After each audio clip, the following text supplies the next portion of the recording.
नमस्कार दोस्तों, मेरा नाम है विशाल। मैं रिसर्च एनालिस्ट हूँ स्टॉक बॉक्स टेक्नोलॉजीज में और आप सबका स्वागत है स्टॉक बॉक्स के बिजनेस स्टैंडर्ड एनालिसिस वीडियो में। इस वीडियो में हम डिस्कस करेंगे बिजनेस न्यूज़पेपर्स के कुछ बहुत ही बढ़िया आर्टिकल्स।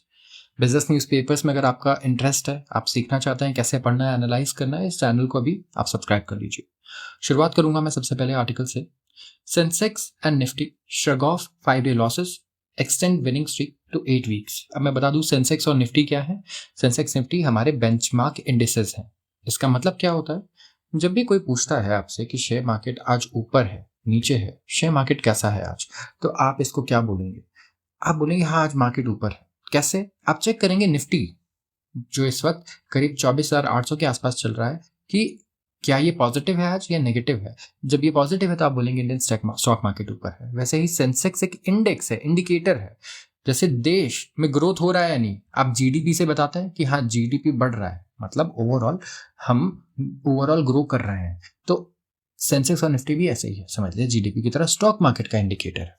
यहाँ पे बात हो रही है 5-day लॉसेस की। जी हाँ, तो 5 दिन से ना सेंसेक्स और निफ्टी नीचे जा रहे थे, ठीक है, नेगेटिव जा रहे थे डेली। लेकिन फ्राइडे को कुछ अलग हुआ, बहुत ही बढ़िया चीज हुई। क्या? बहुत ही बढ़िया हमें देखने को मिला अपवर्ड मूवमेंट हर एक इंडेक्स में।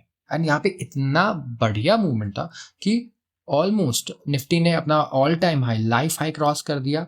मिड कैप निफ्टी अगर आप देखें तो वो तो क्रॉस कर ही चुका था। एंड बैंक निफ्टी भी अगर आप देखें तो काफी अच्छी जगह पे क्लोज हुआ, अच्छे पोजीशन पे 51,300 के ऊपर क्लोज हुआ, तो जिसे भी बहुत बढ़िया क्लोजिंग मानी जाएगी। तो 5 दिन लगातार गिरने के बाद इंडियन इंडिसेस काफी बढ़िया बूस्ट हुए, रिवर्सल हुआ यहाँ पे बढ़िया, एंड यहाँ पे बढ़िया गेन्स देखने को मिले। लोगों ने वैसे भी देखिए इस पिछले 2 साल में स्टॉक मार्केट में काफी अच्छा, आप लोगों ने भी पैसा कमा लिया होगा, बहुत ही बढ़िया रिटर्न्स होंगे अभी पोर्टफोलियो में सबके। तो मैं ये कहूंगा कि प्रॉफिट बुक करते रहिए थोड़ा बहुत जितना भी आपको लगे, एंड उस पैसे का यूज कीजिए, कुछ चीजें खरीदिए, एंजॉय कीजिए। बिकॉज ये लाइफ में सिर्फ इन्वेस्टमेंट और ट्रेडिंग नहीं है। कई बार हम लोग प्रॉफिट्स ऐसा होता है ना कि बस लगाते जाते हैं, वापस री इन्वेस्ट करते जाते हैं, बट हमें विड्रॉ भी करना चाहिए और एंजॉय भी करना चाहिए लाइफ को। सो बहुत ही बढ़िया समय है और मार्केट में 2 साल में तो वैसे भी बहुत बढ़िया रिटर्न्स मिले। तो ये कोई नई चीज़ नहीं है जो मैं कवर कर रहा हूँ। मार्केट में बढ़िया तेजी देखी गई और यही हो रहा है, मार्केट जैसे नीचे आती है और बढ़िया तेजी से फिर वो ऊपर जाती है। आते हैं दूसरे आर्टिकल पे। Steel incorporation in talks with government for level field says general. अब यहाँ बात हो रही है स्टील इंडस्ट्री की। कल अगर आप देखेंगे स्पेसिफिकली ना तो मेटल इंडेक्स हमारा काफी ऊपर था। मेटल इंडेक्स मतलब जितनी मेटल कंपनियां थी मेटल से रिलेटेड, वो काफी बढ़िया प्रदर्शन कर रही थी शुक्रवार को। तो ऐसा क्या है, अब देखिए स्टील इंडस्ट्री ने सरकार से बातचीत कर रही है कि एक लेवल प्लेइंग फील्ड बनाया जाए, मतलब एक बराबरी का फील्ड, ठीक है, बराबरी बनाई जाए, लाई जाए, ठीक है, ताकि ये डिमांड से कीप अप कर सकें, ठीक है। क्योंकि काफी सारे चैलेंजेस भी हैं, जैसे कि चीप इंपोर्ट से एक बहुत बड़ा चैलेंज है। जी हाँ, आप इंडिया में कुछ प्रोडक्ट बना रहे हैं लेकिन बाहर से वो बहुत सस्ता अगर इंपोर्ट हो जा रहा है तो इंडियन कंपनी से कोई क्यों खरीदेगा, है ना। तो ये एक प्रॉब्लम है। तो इंडिया का ग्रोथ जिस तरीके से बढ़ रहा है, डोमेस्टिक स्टील डिमांड जो है ये बढ़ा है 13.5% FY24 में, जो कि बहुत ही बढ़िया ग्रोथ है, ठीक है। इकोनॉमिक ग्रोथ से तो डबल है, ठीक है, जितना इकोनॉमिक ग्रोथ हुआ हमने देखा स्टील उससे डबल ग्रोथ स्टील इंडस्ट्री में हो गया। तो ओवरऑल इंफ्रास्ट्रक्चर डेवलपमेंट भी बढ़िया हो रही है। लेकिन ग्लोबल स्टील डिमांड ना अभी भी वीक है। इंडिया में हो रहा है ये सब, बाहर के देशों में नहीं हो रहा है और वहां पे डिमांड अभी भी वीक है, जिसकी वजह से क्या हो रहा है, उनके स्टील जो प्रोड्यूस हो रहे हैं ना वो वैसे के वैसे पड़े हुए हैं। तो क्या हो रहा है, वो एक्सपोर्ट कर दे रहे हैं उसे। अब मान लीजिए आप हैं इंडिया में, लेट्स से हर बार बहुत अच्छी डिमांड होती थी स्टील की, इस बार नहीं हुई, तो स्टील तो आपने उसके हिसाब से प्रोड्यूस किया कि इतनी डिमांड होगी, वो पड़ा हुआ है। तो आप श्रीलंका के में एक्सपोर्ट कर देंगे, बांग्लादेश में एक्सपोर्ट कर देंगे, कहेंगे यार सस्ते दाम पे दे दो, ना बिके इससे बढ़िया बिक जाए कहीं सस्ते दाम पर ही। तो यही चीज़ इंडिया को प्रॉब्लमैटिक है इंडियन स्टील इंडस्ट्री के लिए कि ग्लोबल स्टील डिमांड क्योंकि वीक है तो इंडिया में इम्पोर्ट्स आ जा रहे हैं, ठीक है, उनका जो सरप्लस स्टॉक है, इन्वेंट्री है, जिसकी वजह से हमारे जो मार्जिन है ना वो कम हो जा रहे हैं जो डोमेस्टिक कंपनीज है। तो यहाँ पे गवर्नमेंट से बातचीत चल रही है कि किसी तरीके से प्रायोरिटाइज किया जाए कि इंडियन स्टील इंडस्ट्री है उसके स्टील्स ज़्यादा बेटर सूटेड हो, प्लेस्ड हो when it comes to pricing. होगा यही कि देखिए गवर्नमेंट को बोला जाएगा कि बाहर से या तो रेस्ट्रिक्शंस लगाए जाए, क्वांटिटी पे रेस्ट्रिक्शन लगाया जाए, या तो प्राइस कैप कर दिया जाए, या कुछ ड्यूटी लगा दी जाए, ठीक है, टैक्सेस। तो यहाँ पे इस तरीके की बात चल रही है सरकार से। रुपी हिट्स फ्रेश लो, अगला आर्टिकल है ये। रुपए की बात हो रही है यहाँ पे हमारे करेंसी की कि ये अब नया लो बना चुका है, जी निचले स्तर पर आ चुका है ऑन वीक रिस्क एपेटाइट। अब रुपया क्यों नीचे आ गया? अब देखिए रुपये के बढ़ने और गिरने के ना बहुत सारे रीजंस होते हैं, ठीक है। आज आप सोच रहे हैं कि आपके अकाउंट में लाख रुपए पड़े हैं, देखिए वो आज है, कल अगर आप देखेंगे तो वो अलग होंगे, परसों अलग होंगे, और एक महीने बाद वो बिल्कुल अलग हो सकते हैं पड़े पड़े, चाहे उस पर कोई इंटरेस्ट ना मिले आपको, कुछ भी ना हो, करेंसी ही अपने आप में चेंज हो जाती है क्योंकि, ठीक है, ऐसा समझिए। तो क्या हुआ, इंडियन रुपी नए लो पर आ गई है at a low of 83,700, sorry 83.73 against US dollar. तो देखिए यहाँ हम यूएस डॉलर से कंपेयर कर रहे हैं, तो रुपया नए निचले स्तर पर क्यों आ गया शुक्रवार को। सबसे पहले तो प्रॉब्लम क्या हुई ना कि हमारे यहाँ रुपए की डिमांड इंडिया में सबसे ज्यादा क्यों होती है, एक तो तेल खरीदने के लिए, ऑयल, हम पूरे कच्चा तेल जो क्रूड ऑयल है वो बाहर से इंपोर्ट करते हैं, और बहुत ज़्यादा इंपोर्ट करते हैं। इंडिया दुनिया के सबसे बड़े ऑयल इंपोर्टर्स में से एक है। तो इसके लिए क्या है, हमें चाहिए बढ़िया अच्छा खासा डॉलर, क्योंकि ये डॉलर में खरीदना होता है। तो जब डॉलर की डिमांड इस तरीके से बढ़ जाएगी तो ये रुपया बेचेंगे और डॉलर खरीदेंगे, है ना। इंडियन है क्योंकि वो उनके पास रुपया पड़ा है, वो रुपया देके डॉलर ले रहे हैं, तो डॉलर की डिमांड बढ़ रही है, डॉलर की सप्लाई कम हो रही है और रुपए की सप्लाई ज़्यादा बढ़ जा रही है। सिंपल सप्लाई डिमांड था ये, ठीक है। तो ये एक रीज़न है कि हमें देखने को मिला कि ऑयल इंपोर्टर्स जो है अब उन्हें पे करना है, डॉलर सेल्स है, तो यस रुपी ऐसा लग रहा है कि कुछ रेंज में रहने वाला है अभी, ठीक है। आरबीआई यहाँ पे देखिए, यहाँ पे क्या होता है, रुपया ज्यादा ना गिर जाए इसलिए आरबीआई बचाने आ जाता है रुपए को, ठीक है। अब मान लीजिए कोई सिंपल ही प्रोडक्ट है, लेट्स से आपका टमाटर का बिजनेस है, आप देखोगे कि क्या हुआ कि मार्केट में ना सब लोग टमाटर देने लग गए, उसकी जगह प्याज देने लग गए मार्केट से, ठीक है। उन्होंने बोला कि आप टमाटर ले लो हमसे और अपने प्याज हमें दे दो, तो मार्केट से प्याज कम हो गया क्योंकि लोग प्याज ले रहे हैं, और मार्केट में लोगों को पे किस में कर रहे हैं, टमाटर में पे कर रहे हैं, राइट। तो टमाटर बहुत ज्यादा हो जाएगा, तो टमाटर आपको सस्ते करने पड़ेंगे। तो आप क्या करोगे, अगर आप आरबीआई हो, आप बाजार से सारे टमाटर को खरीदना शुरू कर दोगे फिर से, ताकि मार्केट में जितना ओवर सप्लाई है वो क्या हो जाए, कम हो जाए। आर्टिफिशियली आप कर रहे हो उसके प्राइस को कंट्रोल, देखा जाए तो ताकि बैलेंस रहे, बहुत ज्यादा नीचे भी ना आए, बहुत ज्यादा ऊपर भी ना जाए। तो बिल्कुल ये प्याज टमाटर से ही ये शुरू कॉन्सेप्ट करेंसीज में भी आया है। अगर मैं बताऊं, हर चीज बिल्कुल बेसिक जगह से आई है, जो हमारी मंडियां हैं और जो नॉर्मल अगर आप देखेंगे चीजें हैं, यहीं से सारे कॉम्प्लिकेटेड और सोफिस्टिकेटेड प्रोडक्ट्स भी बने हैं शुरुआत होकर।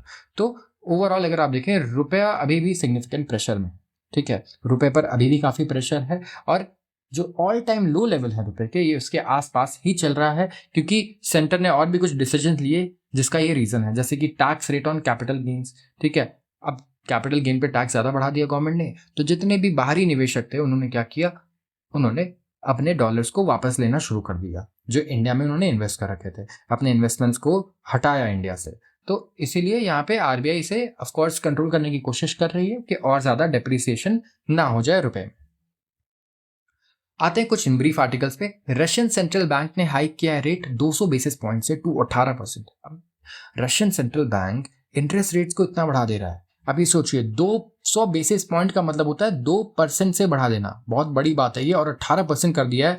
ये हाईएस्ट लेवल आ चुका है, हाईएस्ट लेवल पे in no more than 2 years। और उन्होंने कहा है कि हम ये करते रहेंगे, रेट बढ़ाते रहेंगे जब तक कि इन्फ्लेशन कंट्रोल में नहीं आ जाता, ठीक है, इन the over heated economy. Bank ने कहा है कि इन्फ्लेशन फोरकास्ट जो है इसका ये है 6.5 से 7%, वेल अबव इट्स 4% टारगेट। तो ये 4 to 4.5% का डिक्लाइन देख रहे हैं इन 2021। मार्केट एक्सपेक्ट भी कर रहा था हाइक, बट यहाँ पे ओवरऑल काफी सारे डिसेंटिंग वॉइसेस है, लेकिन रशियन एलिट ने फेवर किया था कि कोई डॉविश अप्रोच होना चाहिए यहाँ पे, ना कि इतना हॉकिश अप्रोच। तो उन्होंने क्रिटिसाइज किया बैंक को कि इकोनॉमिक ग्रोथ को ये स्टिफल कर रहे हैं। क्यों बोला ये इन्होंने, मैं बता देता हूँ। इस कॉन्सेप्ट की वजह से मैंने आर्टिकल कवर किया कि जब भी आप इंटरेस्ट रेट बहुत ज्यादा बढ़ा देते हो ना, तो अब कंपनी जो सोच रही थी लोन लेके एक और प्लांट खोल देगी, वहां पे और लोगों को हायर कर देगी और ग्रोथ करेगी, अब वो लोन मिलेगा उन्हें 20% पर एनम के रेट पे।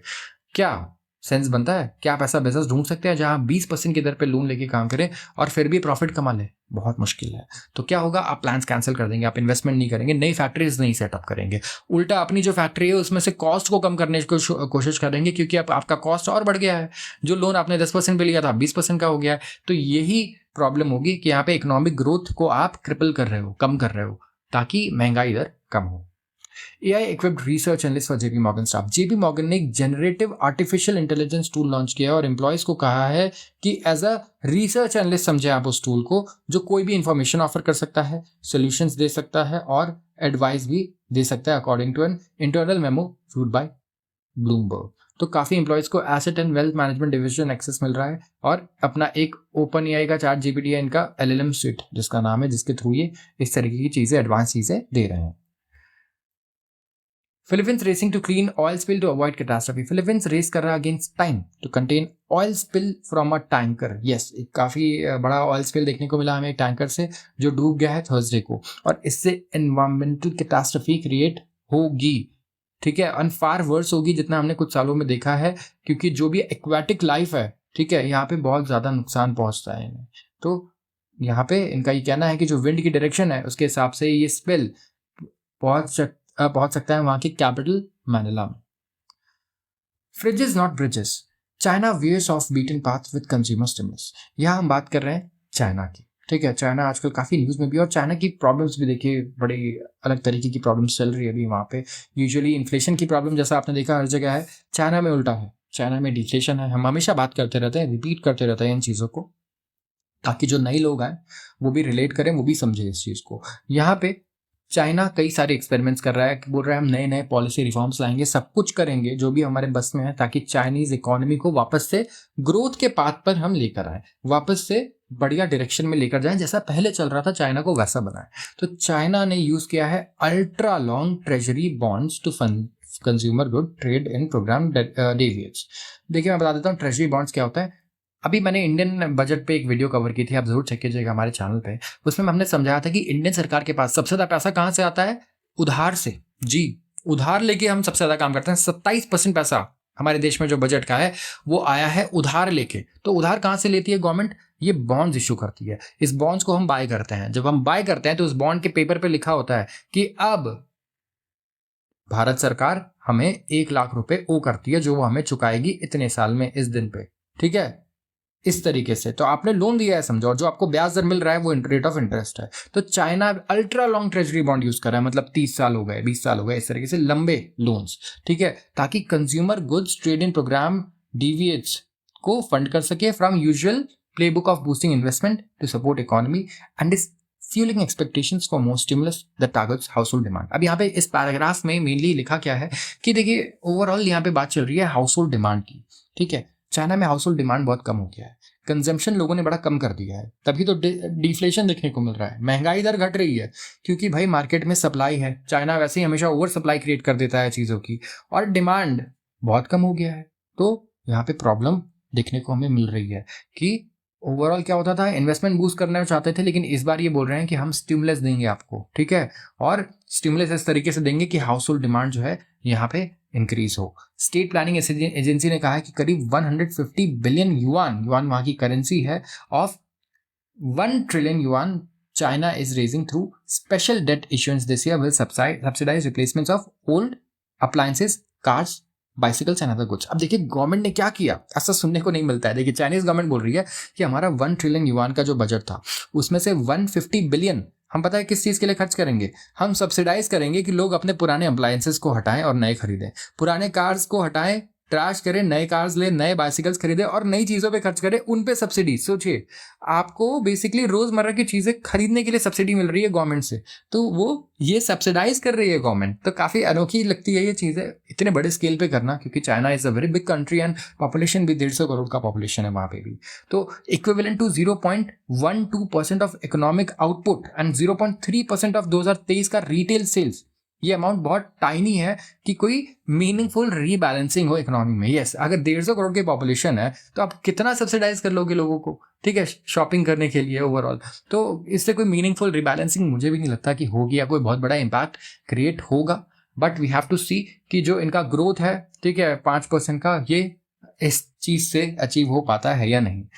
ठीक है, इससे हमें कुछ कंसर्न्स भी पता लगते हैं. सबसे पहले तो कंज्यूमर सेंटिमेंट्स रिकॉर्ड लो पर है. कंज्यूमर सेंटिमेंट रिकॉर्ड लो पे होने का मतलब कि कंज्यूमर पैसे नहीं खर्च करना चाह रहे हैं, उनके सेंटिमेंट्स बड़े वीक है. कह रहे हैं छोड़ो यार, रहने दो, अभी शॉपिंग नहीं करते हैं, पता नहीं आगे जॉब मिलेगी नहीं मिलेगी, पता नहीं आगे पैसे का क्या अभी हमारे स्टेटस है, सेविंग्स करते हैं, इस तरीके की इश्यूज हो रखी है. तो ओवरऑल क्या प्रॉब्लम है कि लोग पैसा नहीं खर्च कर रहे हैं, लोग बड़े कंजर्वेटिव हो गए हैं पैसे के मामले में. ठीक है, तो यहाँ पे गवर्नमेंट इस चीज को चेंज करना चाहती है. तो प्रॉब्लम इनकी ये, देखिए इनका कहना है the most striking problem facing the economy is weak demand. लोग अगर पैसा खर्च करना बंद कर दें तो सोचिए इकोनॉमी में कितना बड़ा क्राइसिस आ जाता है। इंडिया में भी ऐसे ही होगा। इंडिया में अगर आज लोग पैसा खर्च करना बंद कर दें अचानक से, सरकार बहुत टेंशन में आ जाएगी, बिजनेसेस डूबने लग जाएंगे, ठीक है, एक विशियस साइकिल क्रिएट हो जाएगा। आप पैसे नहीं खर्च करोगे, फैक्ट्रीज बंद होंगी, उनकी जॉब चली जाएगी, जब जॉब चली जाएगी तो वो और पैसे नहीं खर्च करेंगे, जब वो और पैसे नहीं खर्च करेंगे तो और बिजनेसेस डूब जाएंगे, और लोग बेरोजगार होंगे, वो भी पैसे नहीं खर्च करेंगे। तो भाई ये तो साइकिल क्रिएट हो गया, तो साइकिल बन गया। अब इस साइकिल को तोड़ना बड़ा मुश्किल है। इन्फ्लेशन को कम करना आसान है, लेकिन डिफ्लेशन से जूझना बड़ा मुश्किल है, ठीक है, और दशकों लग जाते हैं, देश बर्बाद हो जाते हैं इसके चक्कर में। तो यहाँ पे ये चाइना इस चीज से बहुत ज्यादा डरा हुआ है। तो जो कोविड-19 के रेस्ट्रिक्शंस थे, यही सबसे बड़े रीजन रहे हैं कि इस तरीके से चाइना में सिनेरियोस क्रिएट हो चुके हैं। चाइना की इकोनॉमी ने मिस कर दिए हैं सारे growth forecast. Yes, second quarter में अगर आप देखें ओवरऑल डिफ्लेशनरी फ्लंक में रहा है, ये फंक में, ठीक है। रिटेल सेल्स बेकार रहे हैं, इंपोर्ट्स सिग्निफिकेंटली अंडर परफॉर्म कर रहे हैं इंडस्ट्रियल आउटपुट और एक्सपोर्ट्स को। चाइना में जो कंजम्पशन प्रोग्राम है ना, ये भी बहुत ही रेयर मूव है, आज तक ऐसा किया नहीं जाता था वहाँ पे यूजुअली, स्पेशली, ठीक है। बट ओवरऑल हमें देखना होगा कि किस तरीके से कंजम्पशन को ये बूस्ट कर पाते हैं या नहीं, और नहीं कर पाते तो उसका क्या इम्पैक्ट होता है इतनी बड़ी इकोनॉमी में। दुनिया की सबसे बड़ी, दूसरी सबसे बड़ी इकोनॉमी है चाइना, और तीसरे नंबर पे भी जो है वो उनके आसपास नहीं है, ठीक है। तो जो टॉप 2 इकोनॉमीज हैं वो बहुत ज्यादा आगे निकल चुकी हैं दुनिया की। तो let's see and let's wait and watch. आज के लिए बस इतना ही। अगर आपको वीडियो पसंद आई हो तो ज़रूर इस वीडियो को लाइक कर दें और अपने दोस्तों के साथ शेयर करना बिल्कुल ना भूलें, ताकि हम और लोगों को अपने साथ जोड़ पाएं। तो आपका बहुत बहुत धन्यवाद।